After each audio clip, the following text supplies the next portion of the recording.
अल्हम्दुलिल्लाहि नहमदुहु व नस्तगफिरुहु व नु'मिनु बिही व नतवक्कलु अलैहि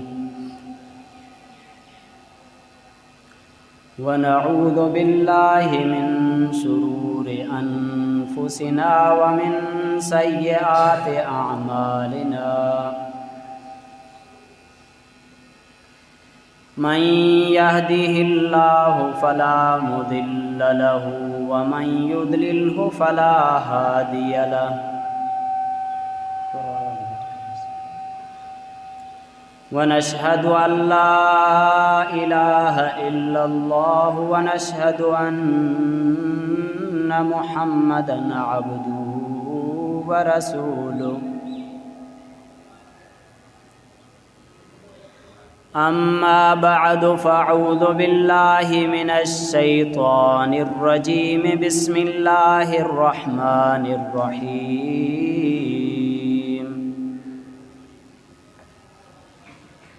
फ़बिमा रहमतम मिनल्लाहि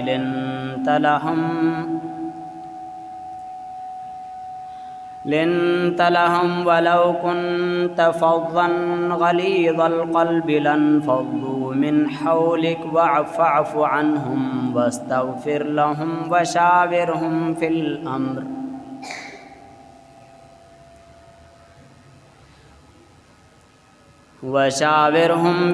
अम्रि फ़इज़ा अज़म्त फ़तवक्कल अलल्लाह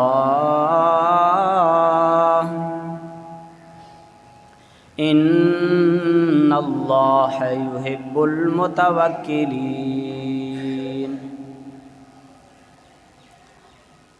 वक़ाल नबिय्यु सल्लल्लाहु अलैहि वसल्लम इरहमू मन फिल अर्दि यरहमकुम मन फिस समा।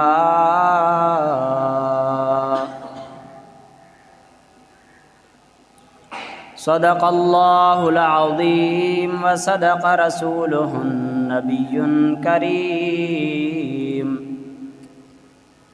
व नहनु अला ज़ालिका लमिनश शाहिदीन वश्शाकिरीन वल्हम्दुलिल्लाहि रब्बिल आलमीन। अगर जन्नत में जाने का इरादा हो तमामी का, अगर जन्नत में जाने का इरादा हो तमामी का, तो गले में तौक़ डालो मुस्तफ़ा की ग़ुलामी का। कि मोहम्मद से वफ़ा तूने तो हम तेरे हैं, कि मोहम्मद से वफ़ा तूने तो हम तेरे हैं। ये जहाँ चीज़ है क्या लोहो कलम तेरे हैं। सलात शरीफ पढ़ो। अल्लाहुम्मा सल्लि अला सय्यदिना व मौलाना मुहम्मदिन व बारिक व सल्लिम। मुझे अज़ीज़ान गिरामी भाइरों ऐं दोस्तों, अल्लाह ताला जा करोड़े एहसान जो उन पंहिंजे करम सां असांखे पंहिंजे घर घुरायो। कमो बेश 18,000 मखलूक जे मां अल्लाह ताला खे सभ खां वधीक मोहब्बत इंसान सां आहे। शर्फ़ जो ताज अल्लाह ताला इंसान खे पारायो आहे ऐं सभु कुझु ठाहे बि हिन इंसान जे करे, इंसान जे मोहब्बत में। इंसान अल्लाह ताला जो महबूब आहे। अल्लाह ताला इंसान सां मोहब्बत थो करे। इंसान अल्लाह खे तमामु घणो प्यारो आहे। हे जेका जमात हिन वक़्तु आयल आहे असां वटि, जमातुनि जो अचणु इहो बि अल्लाह जे मोहब्बत जो हिकिड़ो इशारो आहे।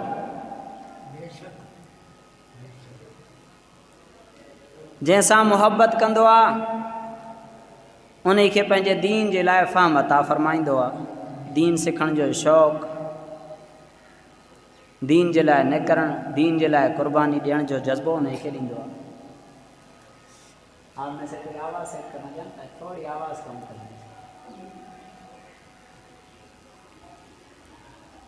तो मुंहिंजा अज़ीज़ो ऐं अल्लाह ताला कमो बेश 1,24,000 अंबिया इकराम हिन इंसान खे नाकामी खां बचाइण जे लाइ मोकिलिया, त जीअं इंसान नाकामी खां बचे कामयाबी वारे रस्ते ते अची वञे। ऐं उन्हनि नबियनि जे दिलि में अल्लाह ताला इंसाननि जे लाइ बेहद मुहबत पैदा फ़रमाई। उन्हनि सभिनी नबियनि मां सभिनी खां वॾे शान वारो सरकारे दो आलम सल्लल्लाहु अलैहि वसल्लम, उन खे बि अल्लाह ताला रहमतुल लिल आलमीन करे मोकिलियो, तमाम जहाननि जे लाइ रहमत। सरकारे दो आलम सल्लल्लाहु अलैहि वसल्लम मुहब्बत जो हिकिड़ो मजसमूह हुया। साईं जिन जी ज़िंदगी मुहब्बत ई मुहब्बत हुई, ऐं उहा मुहब्बत अल्लाह ताला जे मुहब्बत जी हिकिड़ी परछाई हुई। असल मुहब्बत अल्लाह ताला पंहिंजे बाननि सां थो करे, पोइ उन मुहब्बत खे मुख़्तलिफ़ अंदाज़ सां हू ज़ाहिर कंदो आहे। अल्लाह सुब्हानहु व तआला पंहिंजे क़ुरान हकीम में फ़रमाए थो,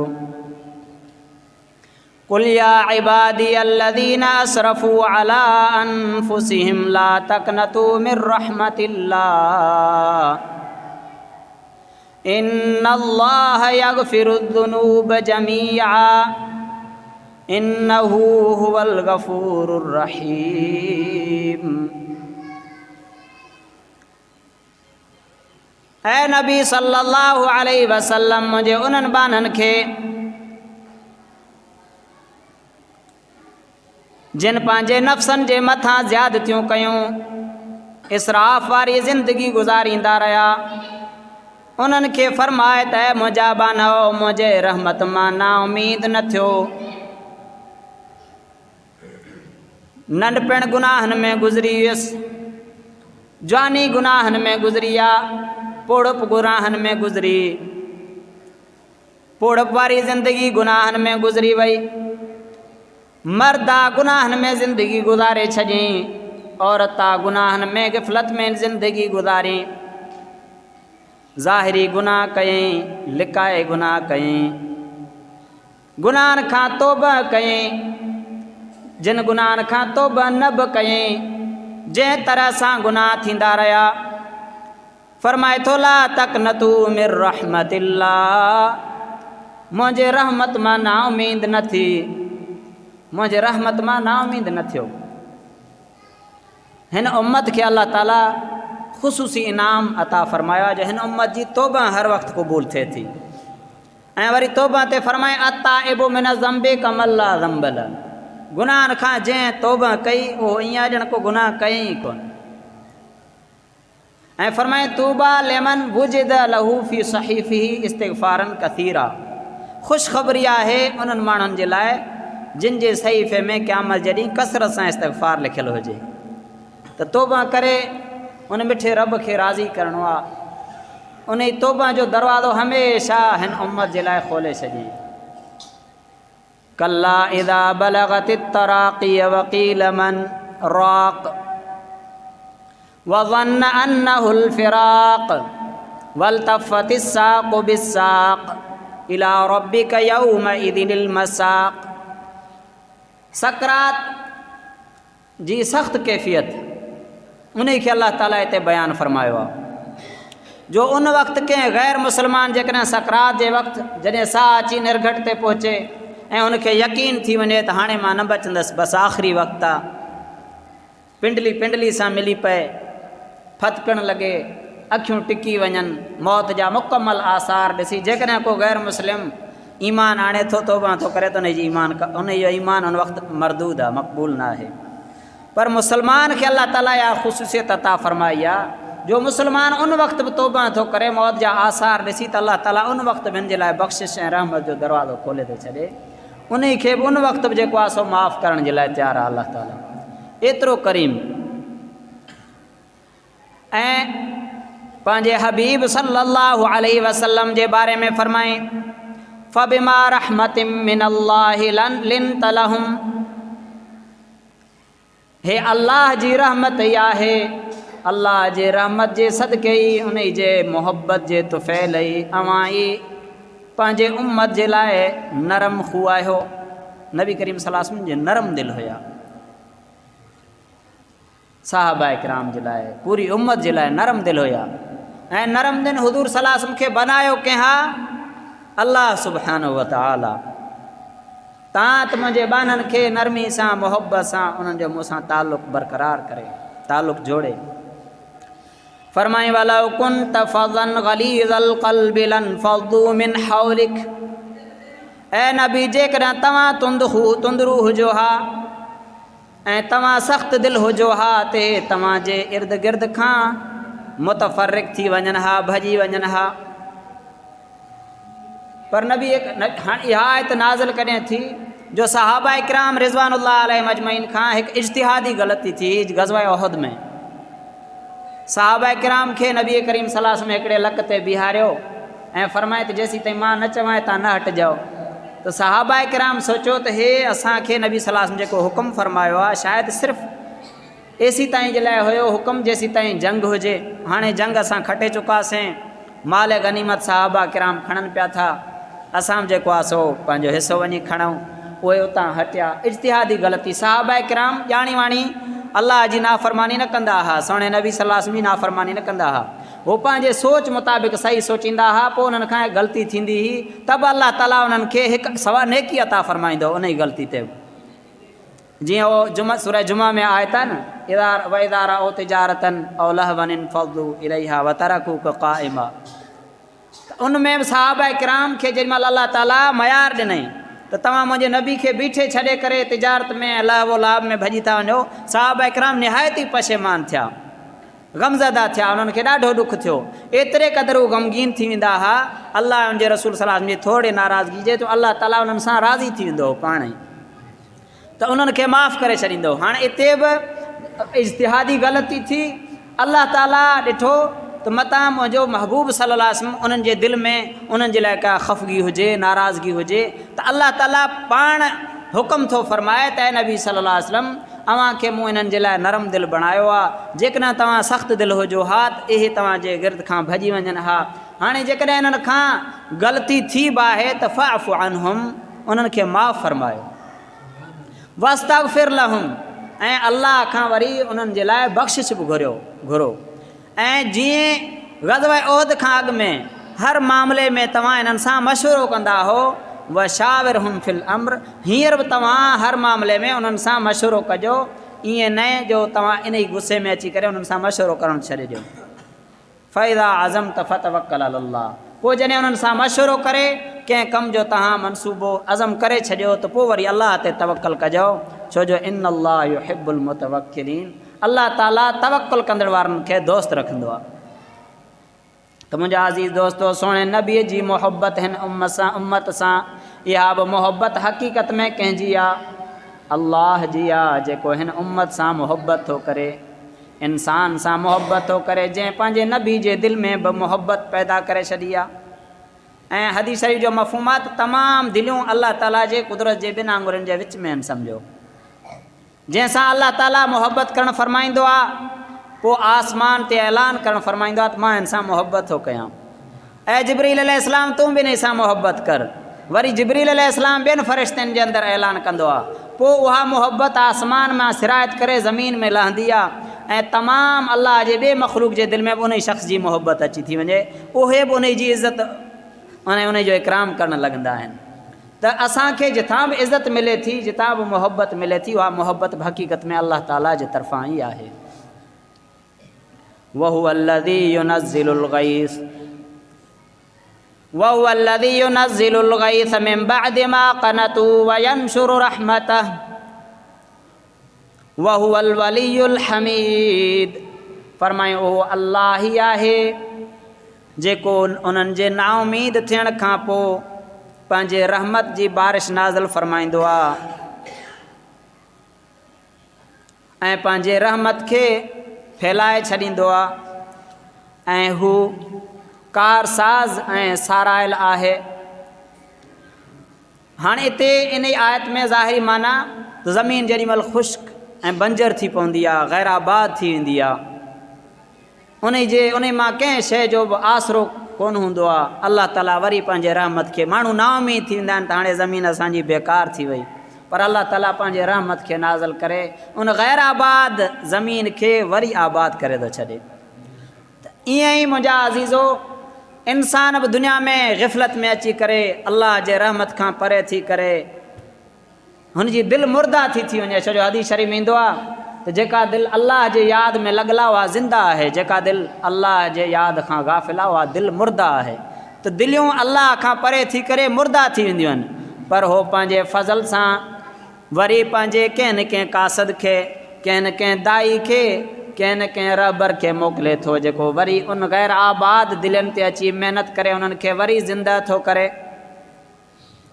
जीअं हज़रत ईसा अलैहिस्सलाम खां पोइ तक़रीबन 570 साल विच में गुज़री चुका, पौणा 600 साल, त माण्हुनि जूं दिलियूं मुर्दा थी वियूं हुयूं।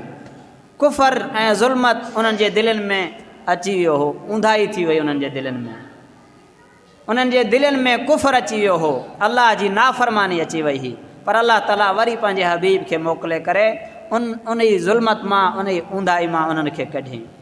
हुवल्लज़ी बअस फ़िल उम्मिय्यीन रसूलन मिनहुम यतलू अलैहिम आयातिही व युज़क्कीहिम व युअल्लिमुहुमुल किताब वल हिकमा व इन कानू मिन क़ब्लु लफ़ी ज़लालिम मुबीन। त अची करे उन्हनि खे वरी गुमराही मां कढियो अल्लाह जे हबीब सल्लल्लाहु अलैहि वसल्लम। त मुंहिंजा अज़ीज़ दोस्तो, इन जे लाइ असांखे उन पंहिंजे रब खे सुञाणो आहे। फरमाए इरहमू मन फिल अर्द यरहमकुम मन फिस समा।